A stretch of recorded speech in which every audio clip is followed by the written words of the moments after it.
Hello student, आपका हमारे इस क्लास 12 की केमिस्ट्री क्लास में बहुत बहुत स्वागत है। उम्मीद करते हैं आप लोग बहुत अच्छे होंगे और अपने बोर्ड एग्जाम्स की तैयारी अच्छे से कर रहे होंगे। चलिए बच्चों, आज की क्लास देखते हैं। आज का हमारा जो मोस्ट इंपॉर्टेंट चैप्टर है वो है विद्युत रसायन, इलेक्ट्रोकेमिस्ट्री। इस चैप्टर से आपके बोर्ड एग्जाम में सबसे ज्यादा अंक के जो है क्वेश्चन जो है देखने को मिलते हैं। ये मान के चलिए हर एक क्लास में जो है आपके जो भी टॉपिक बताए जाते हैं उसमें से ज्यादा आने के चांसेस रहते हैं। तो चलिए, आज का हमारा जो मोस्ट इंपॉर्टेंट टॉपिक है वो है तुल्यांकी चालकता होती क्या है, इसको जानेंगे, इसकी परिभाषा जानेंगे और इसका सूत्र क्या है और इसकी जो है इकाई क्या होती है। इस सब को हम डिटेल से जानने वाले हैं। आप लोग वीडियो के अंत तक बने रहिएगा, देखना आपका अच्छे से भी तैयार हो जाएगा। देखो बच्चों, अगर हम बात करें तुल्यांकी चालकता होती क्या है, इक्विवेलेंट कंडक्टिविटी किसे कहते हैं, तो देखो भाई इसको आप इस तरीके से समझ सकते हो। देखो भाई, अगर हम बात करें तुल्यांकी चालकता की, तो मान लीजिए हमारा कोई सेल है, कोई विद्युत अपघट्ट का जलीय विलयन है और इसमें इलेक्ट्रोड लगाए गए हैं, उसमें विद्युत धारा प्रवाहित करते हैं जिसमें हमारा जो विद्युत अपघट्ट घुला हो, क्या घुला हो, विद्युत अपघट्ट। जो हमारा विद्युत अपघट्ट घुला हो वह 1 ग्राम तुल्यांक होना चाहिए। कितना होना चाहिए? 1 ग्राम तुल्यांक का घुला हो तो इस विलयन की जो चालकता होगी वो तुल्यांकी चालकता कहलाते हैं।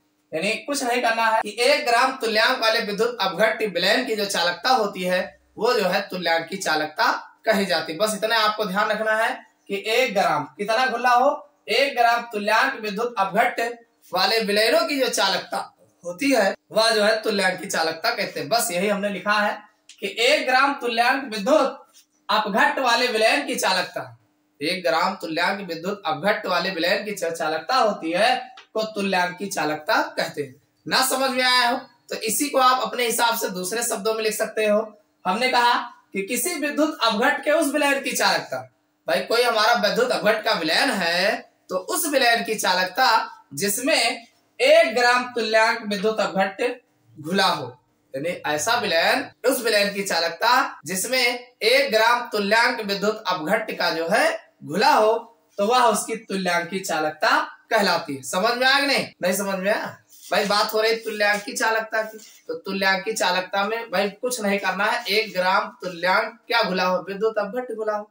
और विद्युत अपघट्ट को हमने आपको पहले से ही बताया कि कोई भी विद्युत अपघटन की प्रक्रिया कराते हैं तो विद्युत अपघट्ट वह पदार्थ होता है जो उसमें धारा प्रवाहित करता है, जिसको घोलने से उसमें धारा का प्रवाह होता है, उसी को विद्युत अपघट्ट पदार्थ कहते हैं। तो भाई जिस विलयन में 1 ग्राम तुल्यांक विद्युत अपघट्ट घुला हो तो ऐसे विलयन की जो चालकता होती है तुल्यांकी चालकता बोली जाती है। समझ में आ गया? अब ये जो तुल्यांकी चालकता होती है इसे हम लैम्डा द्वारा प्रदर्शित करते हैं। आप लिख सकते हो तुल्यांकी चालकता को लैम्डा EQ से प्रदर्शित करते हैं। समझ में आ गया? भाई जो हमारी तुल्यांकी चालकता होती है इसे लैम्डा से प्रदर्शित करते हैं। अब लैम्डा का फार्मूला क्या बनेगा इसको आप ध्यान रखिएगा। लैम्डा EQ बराबर जो होता है ये आपका K हो जाएगा, कापा K 1000 बटे ये आपका N हो जाएगा। यही फार्मूला जो है तुल्यांकी चालकता का आपको देखने को मिल जाएगा। अब इसमें लैम्डा कौन है? भाई लैम्डा EQ जो आपने लिखा है ये यही तो तुल्यांकी चालकता है, तुल्यांकी चालकता है। और ये आपने K लिखा है, भाई K लिखा है ना, ये कापा K, ये विशिष्ट चालकता है, विशिष्ट चालकता है, विशिष्ट चालकता। आपने N लिखा है, कैपिटल N, ये नॉर्मलता है। क्या है ये? नॉर्मलता है। समझ में आया कि नहीं? बस यही फार्मूला आपको ध्यान देना है।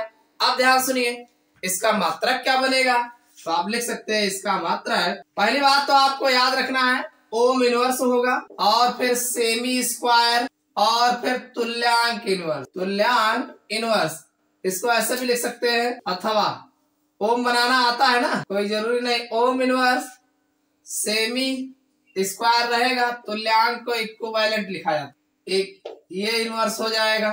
अगर इसकी SI यूनिट की बात करें, SI मात्रक, तो देखो ओम इनवर्स को सीमेंस लिखा जाता है। क्या लिखा जाता है? सीमेंस लिखा जाता है। और सेंटीमीटर को मीटर में लिखा जाता है, मीटर स्क्वायर हो जाएगा। और ये तुल्यांक का मामला जो है सेम टू सेम रहेगा, तुल्यांक इनवर्स। और सुनिए भाई, आप जो सीमेंस लिखे हो या ओम इनवर्स लिखा है ना, इसी को अथवा करके ऐसे भी लिख सकते हो। कैसे? इसको लिख सकते हो महो। ओम का उल्टा का क्या होता है? महो होता है। और बाकी सेंटीमीटर स्क्वायर और तुल्यांक इनवर्स सेम हो जाएगा। समझ में आ गया ना? तो इतने तरीके से इसको लिखा जा सकता है भाई। इसी को आप अगर दूसरे हिसाब से अथवा करके लिखना चाहो तो ऐसे इसको भी लिख सकते हो। सीमेंस को यस से लिखा जाता है और मीटर को भाई आप स्मॉल एम से लिख सकते हो, स्क्वायर हो जाएगा और ये EQ इनवर्स हो जाएगा। इस तरीके से भी लिखा जा सकता है। तो कितने तरीके से आप लिख सकते हो जाने रहिएगा। आपके एग्जाम में जैसा पूछा जाएगा वैसा आपको बताना है। समझ में आया कि नहीं? तो हमने बात किसकी किया? तुल्यांकी चालकता होती क्या है? तो भाई तुल्यांकी चालकता के लिए हमने आपको कहा कि 1 ग्राम तुल्यांक विद्युत अपघट्ट वाले विलयनों की जो चालकता को तुल्यांकी चालकता कहा जाता है। इसमें कोई ज्यादा दो राय नहीं है, थोड़ा सा ध्यान दीजिएगा, आराम से हो जाएगा। इसी तरीके से आप ऐसा ना कह करके ऐसा भी कह सकते हो कि किसी विद्युत अपघट्ट के उस विलयन की चालकता, वही हमारा विद्युत अपघट्ट है, उस विलयन की चालकता जिसमें 1 ग्राम तुल्यांक विद्युत अपघट्ट घुला हो तो तुल्यांकी चालकता कहलाती है, यानी वही जो है उसकी तुल्यांकी चालकता कही जाती है। और तुल्यांकी चालकता को लैम्डा EQ से प्रदर्शित करते हैं और साथ में लैम्डा EQ बराबर K मल्टीप्लाई 1000 बटे N, ये आपका इसका फार्मूला होता है। लैम्डा EQ जो है तुल्यांकी चालकता है, K विशिष्ट चालकता है, इसको भी ध्यान रखना, और N जो है नॉर्मलता होती है। इसका मात्रक ओम इनवर्स सेमी स्क्वायर तुल्यांक इनवर्स होता है। ओम इनवर्स को आप ऐसे भी लिख सकते हो और ओम का उल्टा महो होता है, महो आप लिख सकते हो। और साई मात्रक सीमेंस मीटर स्क्वायर तुल्यांक इनवर्स होता है। समझ में आ गया? तो ये है आपकी तुल्यांकी चालकता है। मोलर चालकता क्या होती है इसको हम अच्छे से जानने वाले हैं। आप लोग वीडियो के अंत तक बने रहिएगा, देखना अभी आपका अच्छे से तैयार हो जाए। इसके पहले के लेक्चर्स अगर आप लोगों ने नहीं देखा है तो नीचे डिस्क्रिप्शन में प्लेलिस्ट मिल जाएगा, वहां जा करके आप सभी वीडियोस को देख सकते हैं। मोलर चालकता होती क्या है? देखो भाई, अगर हम बात करें मोलर चालकता होती क्या है, नाम क्या है? मोलर चालकता। मोलर चालकता मतलब देखो, मान लीजिए ये हमारा कोई विलयन है भाई, ये हमारा इलेक्ट्रोड है, सेल है, हाफ सेल। तो हाफ सेल में आप भाई इलेक्ट्रोड लगाए होंगे, सीधी सी बात है, और इलेक्ट्रोड लगा करके आप विद्युत धारा प्रवाहित करेंगे, ऐसा ही है। तो अब ऐसा इलेक्ट्रोड जिसमें हम क्या भाई, इसमें कोई ना कोई विद्युत अपघट्ट डाले होंगे ना, कोई भी अर्धसेल बनाया जाता है तो भाई कोई हमारा जो इलेक्ट्रोड होता है, धातु का इलेक्ट्रोड होता है, वो उसी किसी के धातु के जलीय विलयन में डुबाया जाता है। तो हमारा जो इसमें विलयन बना है जिस पदार्थ का, वो हमारा 1 ग्राम होना चाहिए, यानी 1 मोल होना चाहिए। यानी इसमें जो पदार्थ हमारा घुला हो, पदार्थ 1 मोल होना चाहिए। क्या होना चाहिए? यानी जो विद्युत अपघट्ट है हमारा, विद्युत अपघट्ट, ये कितना होना चाहिए? 1 मोल होना चाहिए, 1 मोल। तो अगर 1 मोल विद्युत अपघट्ट में 1 मोल विद्युत अपघट्ट के विलयन की जो चालकता बनती है उसे हम मोलर चालकता कहते हैं। बस यही हमने लिखा है कि 1 मोल विद्युत अपघट्ट वाले विलयन की, भाई इसमें हमने कितना घोला है? 1 मोल घोला है। तो 1 मोल विद्युत, अब क्या घोला है? विद्युत अपघट्ट घोला है।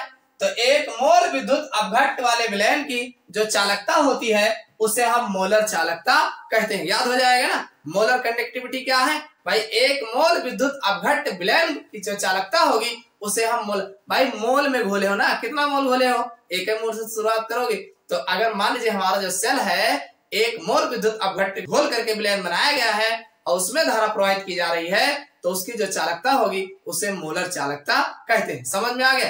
अब इसी को दूसरे हिसाब से अगर देखा जाए तो दूसरी परिभाषा इस तरीके से है कि भाई उस विलयन की चालकता, कौन विलयन की? अरे वह विलयन की चालकता जिसमें किसी विद्युत अपघट्ट के 1 ग्राम अणु विद्युत अपघट्ट घुला हो। क्या है भाई? विलयन हमारा जो बना हो वो विलयन कितना हो? 1 ग्राम अणु विद्युत अपघट्ट घोला गया। मतलब ये जो हमारा विलयन है 1 ग्राम अणु विद्युत अपघट्ट का घुला हो, विद्युत अपघट्ट का घुला हो। भाई ऐसा विलयन, उस विलयन की चालकता जिसमें विद्युत अपघट्ट का 1 ग्राम अणु विद्युत अपघट्ट घुला हो। कितना घुला हो? 1 ग्राम अणु विद्युत अपघट्ट का घुला हो तो उसी को आणविक चालकता, भाई अणु कह रहे हैं ना, तो चाहे आप आणविक चालकता कह लो और चाहे मोलर चालकता कह लो। आणविक चालकता और मोलर चालकता बात एक है भाई, मोल से होगा, मोल से हो चाहे अणु हो, बात एक है। कुल मिला के आणविक चालकता और मोलर चालकता दोनों एक ही बात है। यानी दोनों एक ही आपको यूज करना है। विलयन जिसमें जो है विद्युत अपघट्य का 1 ग्राम अणुगुला, भाई ये हमारा विलयन है। इस विलयन में विद्युत अपघट्य का, अरे घोलोगे क्या, देखो कोई भी हमारा जलीय विलयन होता है जिसमें हम इलेक्ट्रिसिटी पास कराते हैं तो उसमें हमेशा विद्युत अपघट्य घोला जाता है। क्या घोला जाता है? अब ये विद्युत अपघट्य क्या होते हैं? विद्युत अपघट्य वे पदार्थ होते हैं जिसके जलीय विलयन में से धारा प्रवाहित हो जाती है, उसी को विद्युत अपघट्य कहा जाता है। तो जो हमारा सेल होता है, कोई भी सेल होता है, तो सेल में भाई जो इलेक्ट्रोड लगाते हैं तो उसी इलेक्ट्रोड से रिलेटेड हम विद्युत अपघट्य डालते हैं। तो अब वह सेल जिसमें विद्युत अपघट्य का 1 ग्राम अणुगुला, कितना गुला हो? 1 ग्राम अणु विद्युत अपघट्य का गुला हो, तो उसे हम आणविक चालकता या मोलर चालकता कहते हैं। आप ऐसे भी लिख सकते हो। और ना समझ में आए तो 1 मोल विद्युत अपघट्य विलयन की जो चालकता होती है उसे जो है मोलर चालकता कहते हैं। समझ में आ गया ना? अब ये जो मोलर चालकता होती है इसे हम लैम्डा एम से प्रदर्शित करते हैं। आप लिख सकते हैं मोलर चालकता को लैम्डा एम से प्रदर्शित करते हैं। इतनी बात क्लियर हो गई? यानी मोलर चालकता को लैम्डा एम, डेल एम, कई सिंबल्स है, एक आप लिख सकते हो कोई। अब इसका फार्मूला जो बनेगा लैम्डा एम बराबर, भाई यहाँ पर 1000 हो जाएगा और ये के हो जाएगा और नीचे जो है एम हो जाएगा। यानी इसकी जो चालकता, जो फार्मूला बनेगा लैम्डा एम बराबर 1000 के अपान एम, ये इसका फार्मूला बनेगा। यही फार्मूला आपको यहाँ पर देखने को मिलेगा। अब इसमें ये जो लैम्डा एम लिखा गया है ये है मोलर चालकता। क्या है ये है मोलर चालकता है, इसको आप जाने रहिएगा। और यहाँ पर ये जो के लिखा गया है, के या कापा के, ये विशिष्ट चालकत्व है। क्या है? विशिष्ट चालकत्व, विशिष्ट चालकत्व है। और आपको एम दिख रहा होगा, कैपिटल एम, तो एम जो है ये मोलरता है। क्या है भाई? ये मोलरता है, इसको जाने रहिएगा। इतना समझ में आ गया ना भाई? फार्मूले में लैम्डा एम लिखा है तो ये मोलर चालकता है, अब के लिखा है तो विशिष्ट चालकत्व है, और एम लिखा है तो ये मोलरता है।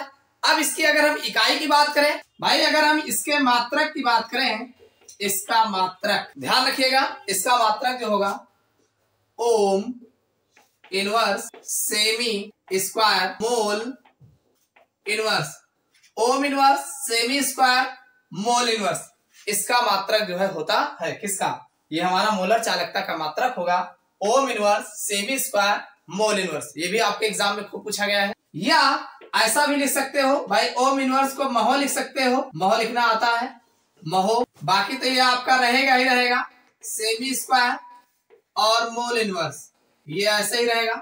अगर इसके यसाई मात्रक की बात करें भाई, यसाई मात्रक जो बनेगा तो यसाई मात्रक, महो को आप सीमेंस लिखते हैं, सीमेंस, और सेंटीमीटर का मात्रक जो है मीटर में हो जाएगा, मीटर स्क्वायर, और ये आपका मोल इनवर्स ज्यों का त्यों बना रहेगा। समझ में आया कि नहीं? तो इतने मात्रक जो है आपको आप बता सकते हैं।